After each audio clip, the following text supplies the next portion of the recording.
Voici la raison pour laquelle la majorité des belles personnes finissent seules. Bella était la plus belle des filles de mon village. Dès son plus jeune âge, nous pensions qu'elle deviendrait certainement une reine de beauté.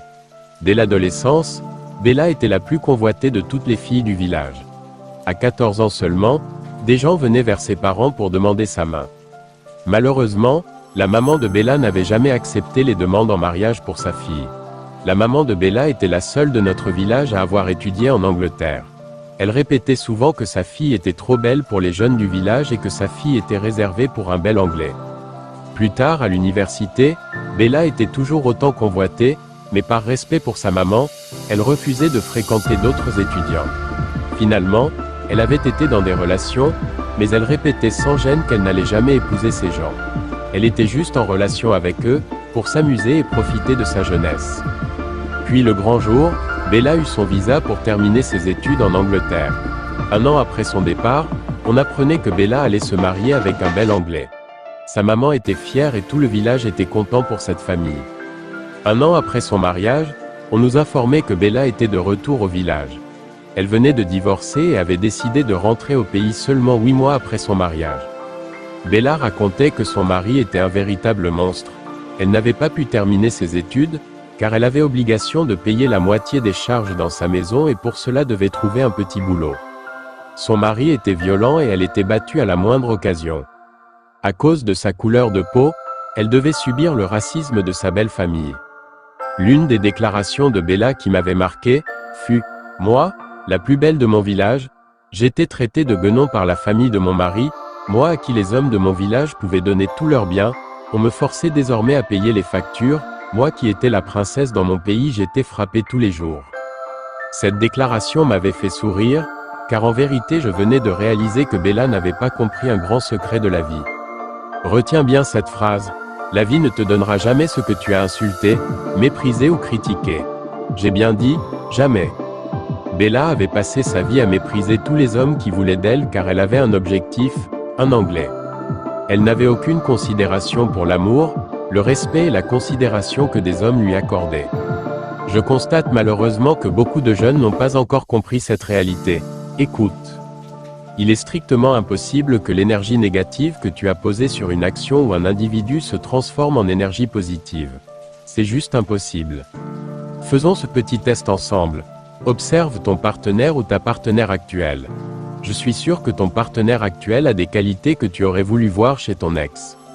Si ton ex avait les qualités de ton partenaire actuel, il ou elle serait le partenaire parfait, n'est-ce pas? Vrai ou faux? Mais malgré cela, tu trouves aussi qu'il manque des choses à ton partenaire actuel, vrai ou faux? On pourrait croire que la vie te joue des tours, n'est-ce pas? Comme s'il y a une force qui fait tout pour te donner des choses passables et jamais la perfection. J'ai une mauvaise nouvelle pour toi.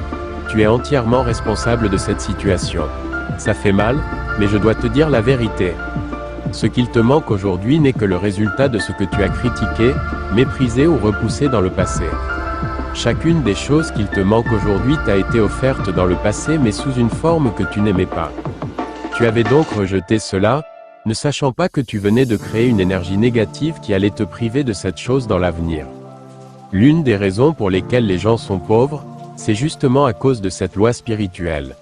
Tu cherches à devenir riche, mais c'est toi qui critiques toutes les personnes riches de ton entourage.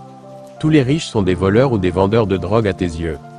Comment fais-tu pour attirer la prospérité financière si intérieurement tu associes cela au vol ou au crime? En ayant ce genre de pensée, les seules options qui justement s'offriront à toi seront le vol et le crime. Peu importe comment tu essaieras d'entreprendre ou de travailler dur, ça ne marchera pas, car tu as associé la réussite uniquement au vol et tu as condamné les autres options de réussite légale. Bella avait toujours été respectée et aimée, mais elle avait repoussé cela car elle attendait ce respect et cet amour venant d'un type d'individu bien précis. Elle avait donc créé une énergie négative qui allait s'imposer dans son mariage, car l'énergie ne se perd jamais. Malheureusement, nous agissons tous comme Bella au quotidien. Nous repoussons tout ce dont nous avons besoin car cela ne correspond pas toujours à nos attentes ou à nos visions. Voici le secret de la vie. Ne critique pas, ne méprise pas, ne condamne pas les gens qui sont où tu veux aller et les choses que tu rêves d'avoir. Relis cette phrase. Qu'importe comment ces choses se présentent à toi, sache qu'il s'agit d'un test de la vie pour voir si tu es digne de recevoir et garder ces choses dans l'avenir. Personne ne veut t'épouser aujourd'hui, va faire la paix avec cette personne qui voulait vraiment t'épouser et dont tu t'étais moqué. Tu n'arrives pas à faire d'enfant, va faire la paix avec cette fille à qui tu avais demandé de se faire avorter. Ton business ne décolle pas, va faire la paix avec cet ami dont tu avais l'habitude de critiquer le business. Le premier sorcier de ta vie c'est toi-même, et l'ensemble des énergies négatives que tu as créées dans ton passé.